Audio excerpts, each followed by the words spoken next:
Selamat pagi anak-anak. Assalamualaikum warahmatullahi wabarakatuh. Bagaimana kabar hari ini? Semoga semua dalam keadaan sehat walafiat. Pada pertemuan kali ini kita akan membahas materi mengenai ekonomi kreatif. Setelah selesai membahas materi ini, diharapkan kalian dapat pertama, mendeskripsikan pengertian ekonomi kreatif. Yang kedua, mengidentifikasi jenis-jenis ekonomi kreatif. Ayo anak-anak, kita mulai pembahasan materi kali ini dan tetap semangat. Siapa di antara kalian yang sudah besar nanti mau menjadi wirausahawan? Nah, para wirausahawan ini berperan besar dalam pembangunan sektor ekonomi, khususnya sektor ekonomi kreatif loh. Apakah kalian pernah mendengar konsep ekonomi kreatif? Yuk, mari kita simak bersama pembahasan materi mengenai ekonomi kreatif. Kreativitas adalah kemampuan seseorang untuk melahirkan sesuatu yang baru, baik itu berupa gagasan maupun karya nyata yang relatif berbeda dengan yang ada sebelumnya. Ekonomi kreatif adalah sebuah konsep di era ekonomi baru yang mengandalkan ide atau gagasan kreatif untuk meningkatkan pertumbuhan ekonomi. Indonesia memiliki 14 subsektor ekonomi kreatif. Apa saja sih? Yuk kita simak satu persatu. Yang pertama, periklanan.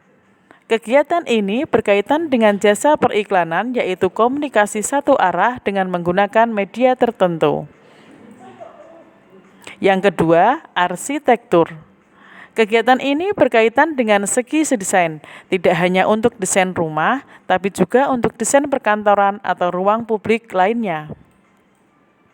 Yang ketiga, pasar barang seni. Kegiatan ini berkaitan dengan perdagangan barang-barang asli, unik dan langka, serta memiliki nilai estetika seni dan sejarah yang tinggi. Yang keempat, kerajinan. Kegiatan ini berkaitan dengan kreasi, produksi, dan distribusi produk yang dibuat atau dihasilkan oleh tenaga pengrajin yang berawal dari desain awal sampai proses penyelesaian produknya. Yang kelima, desain. Industri kreatif ini berkaitan dengan kreasi desain grafis, desain interior, desain produk, dan lain-lain. Yang keenam, fashion. Kegiatan ini berkaitan dengan kreasi desain pakaian, desain alas kaki, dan desain aksesoris mode lainnya. Yang ketujuh, video, film, dan fotografi. Kegiatan ini berkaitan dengan kreasi produksi video, film, dan jasa fotografi, serta distribusi rekaman video dan film. Yang kedelapan, permainan interaktif. Kegiatan ini berkaitan dengan kreasi, produksi, dan distribusi permainan komputer dan video yang bersifat hiburan, ketangkasan, dan edukasi. Yang sembilan adalah musik. Kegiatan ini berkaitan dengan kreasi atau komposisi, pertunjukan, dan distribusi dari rekaman suara. Yang kesepuluh, seni pertunjukan. Kegiatan ini berkaitan dengan usaha pengembangan konten, produksi pertunjukan.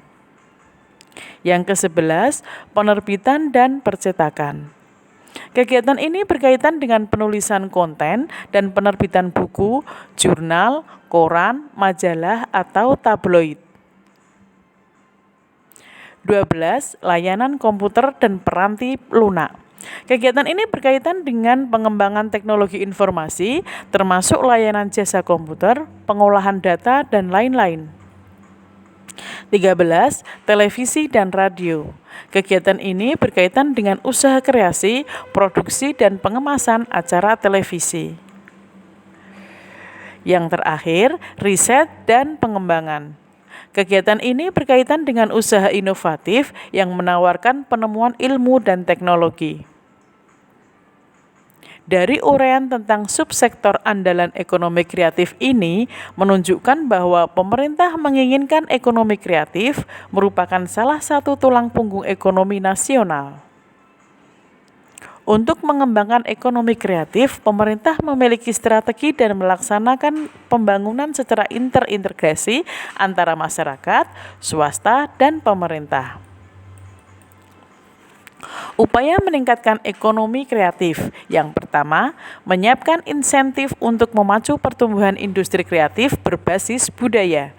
Misalnya, perlindungan produksi budaya, kemudahan memperoleh dana pengembangan, fasilitas pemasaran dan promosi, serta pertumbuhan pasar domestik dan internasional. Yang kedua, membuat roadmap industri kreatif yang melibatkan berbagai lembaga pemerintah dan kalangan swasta.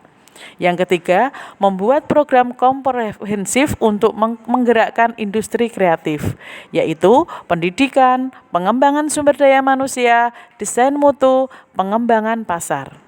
Yang keempat, memberikan perlindungan hukum dan insentif bagi karya industri kreatif, di antaranya yaitu yang pertama, perlindungan hak paten terhadap penemuan baru, merek produk atau jasa. Dan yang kelima, membentuk Indonesia Creative Council yang menjadi jembatan untuk menyediakan fasilitas bagi para pelaku industri kreatif. Nah, anak-anak, itulah pembahasan materi ekonomi kreatif untuk meningkatkan kesejahteraan masyarakat.